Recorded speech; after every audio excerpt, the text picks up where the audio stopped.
Hey everyone, welcome back to my channel. My name is Maryam.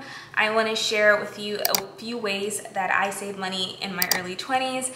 I know that everyone's, situation is different and some people can't think about saving money because they're just trying to survive. I get that.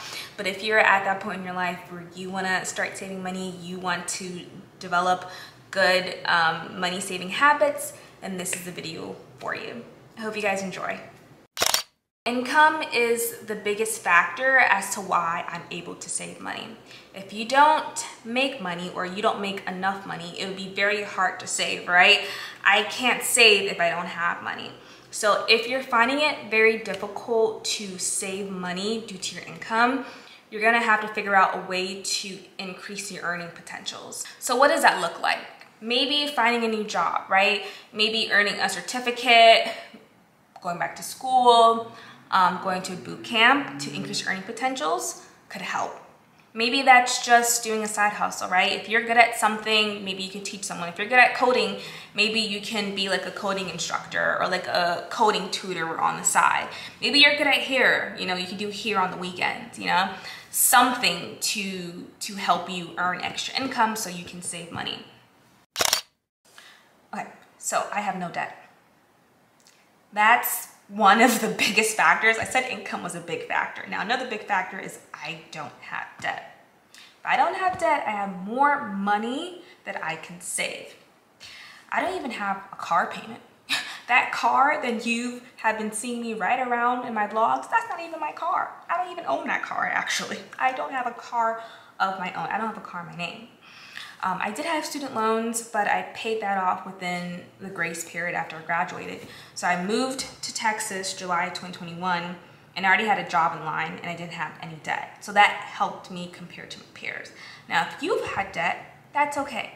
You can pay off your debt, but you have to have a plan.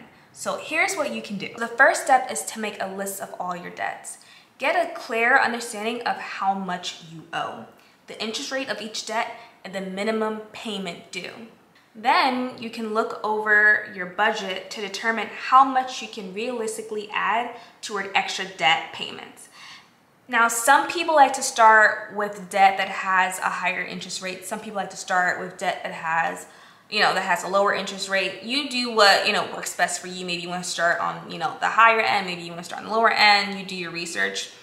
But you paying off your debt quickly will allow you to spend less and save more. So I use the 50-30-20 budget, which basically divides your take-home income into spending categories. And I found this super helpful when I had my first job after college, because I didn't know how much to save. I didn't know if 1,000 was like too much or too less. And there's several calculators to use online if you just put in 50-30-20 rule. I use the Nerd calculator, the Nerd wallet calculator, but basically it says that 50% of your income should be your necessities. So that's housing, transportation, childcare, insurance.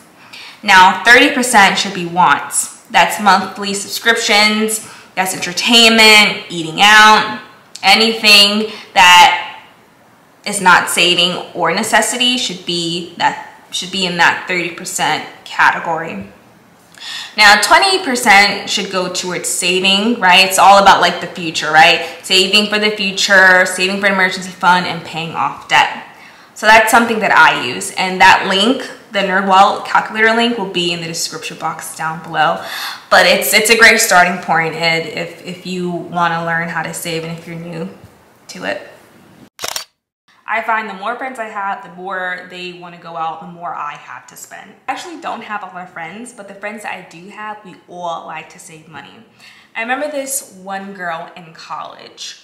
She always wanted to go to Center City. I went to school in Philly, and Temple University's campus is literally 10 minutes away from Center City. She always wanted to go there. I was so cheap that I didn't even want to spend like $1.75 to take the train to Center City. I was like, can we just walk? I'm like, I can see the city skyline from my dorm. Can we just walk there? Or can we just not go because we went yesterday? And I was working 2 jobs in college. At certain points, working 2 jobs. And I was like, how was she, like, why did she want to go to Sin City like so much? Like, how was she able to afford this? I found out that her parents were actually transferring money to her account. So that's how she's able to afford the lifestyle that she lives. And I just told her, like, I was like, I can't go to Center City every weekend or every day and go out to these fancy restaurants. I can't do that personally. But your friends might be on a different journey than you. They might be still stuck in college and want to go like bar hopping, going to parties and clubs and spending anyhow, just spending. And you're over here, you know, thinking of the future, trying to be smart about how you want to save your money. You're going to have to communicate that with them. Like, hey, I want to go out with you, but I can't go to Fugu de Chao. Like, can we just go to Chick-fil-A? Or can we just cook at my place? Or can we just do movie and popcorn? I know someone that makes 6 figures and this person does not have a savings account. Like the person told me. And I'm like, how are you, like, what are you doing? Well, I just hang out with friends a lot. My friends always want to do stuff. I'm like, see, that's why I only got like 5 or 6 friends. And majority of my friends are like in the East Coast. So I don't even see them on a daily basis. And the friends I do have, I have a little bit of friends here in Texas. My other friend is on a debt journey. So it's perfect. Like, you're trying to save money, you're trying to get rid of your debt. Let's go to the park. Like, let's walk to the park, you know, and let's do a picnic, you know, stuff like that. There are ways to save money. Every time I spend money, I track it on my budget sheet, and it's working for me great. How can you save money if you don't know how much you're spending? If you're earning $1,000 a month and you want to save $600, but you're spending $900, you only have $100 left. You can't save $600 if you're spending $900 on a $1,000 income.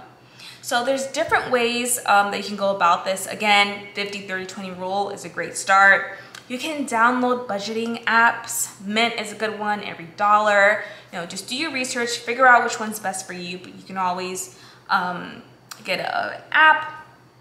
I found a free, you know, an Excel sheet on Google, a free template. So that's the one I use. I honestly find that like the free budgeting apps are like not the best. The ones that you want, you have to spend money on. But I don't want to spend money on a budgeting app. So I just use an Excel sheet and it's been working great for me. But again, create a budget. This will allow you to understand how much you're saving. Maybe there's ways that you can cut back and you don't even know. But yeah, track it, create a budget so you can understand how much, you know, you're able to save. For me, I grew up, you know, in a single mother household. We didn't have a lot. We were always on budget. Every time I always heard, no, we're on budget, Maryam. No, we can't get that, we're on budget. So I already had that mentality to save money because we didn't have enough growing up. We didn't have a lot of money. So I already had that mindset to look for discounts. Everywhere I go, I'm looking for discounts. Travel, I'm looking for discounts. Sweater, I'm looking for codes, discount codes. I'm shopping only on Black Friday. I'm shopping at certain times of the year because I'm always looking for a discount. I remember watching Millennial Money on YouTube. And this guy from Philly was making 6 figures. 6 figures in Philly is a lot. You know, you could have a pretty good lifestyle making that much in Philly. But he was spending so much on food. It was a crazy amount. It was like $800 to $900 on food for a single person. And his saving was like non-existent. Like he had like less than $3,000 in his savings account. So no matter how much money you make, you need to have good saving habits. You need to have that mentality to always try to save money. And that's what I do. It's already like, I feel like it's already in me. I also don't eat during the weekdays. I cook during the weekdays and I only eat on the weekends. But also when I eat out, I'm not going to like, you know, Capital Grill. Like I'm going to like $1, $2 sign places just to save money. For me, I like going to movie theaters, but I will not spend $15, $20 on tickets. Absolutely not. So what I do is I only go to movie theaters on Tuesdays. And on Tuesdays, the tickets are $5.50. And I'll eat before the movie, or sometimes I'll just sneak in some food. I hope you guys enjoyed this video. Let me know if you did in the comment section. Share your budgeting tips and tricks. If they're different than mine, then share them down below. I'll see you in my next one. Bye.